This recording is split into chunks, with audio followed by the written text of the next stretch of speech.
Hello दोस्तों, कैसे हो। आपका स्वागत है मेरे चैनल में।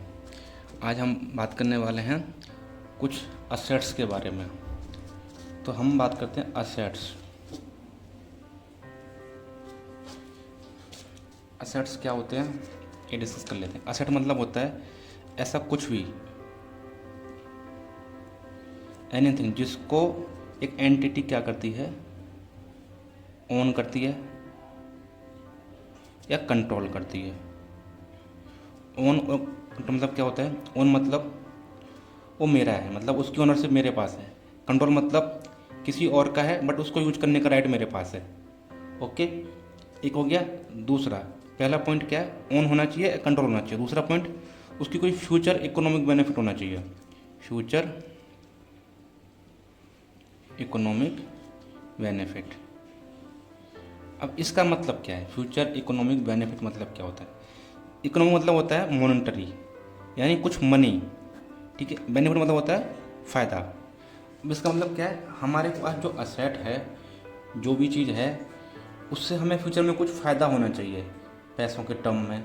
फॉर एग्जांपल, अगर हमारे पास एक आज के टाइम पे हमारे पास एक असेट है। असेट मतलब होता है, मान लीजिए एक टेबल है मेरे पास, टेबल को मैं कल बेच सकता हूँ तो उससे मुझे बेनिफिट होगा, या मैं उसको यूज कर रहा हूँ किसी पर्पज़ के लिए जिससे मुझे इनकम जनरेट हो सकती है।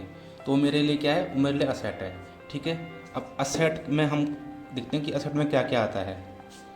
असेट इंक्लूड्स, असेट इंक्लूड करता है हमारा cash and cash equivalent.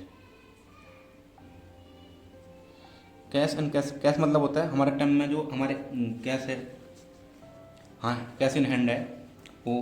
Cash and cash equivalent क्या होता है, इक्विवेलेंट मतलब होता है कोई ऐसा आइटम जिसको हम with in three month cash में कन्वर्ट कर सकते हैं। फॉर एग्जांपल, हमने लिस्टेड शेयर अपने रखे हुए हैं, वो मान लो शॉर्ट टर्म के लिए, ठीक है। हमारे कोई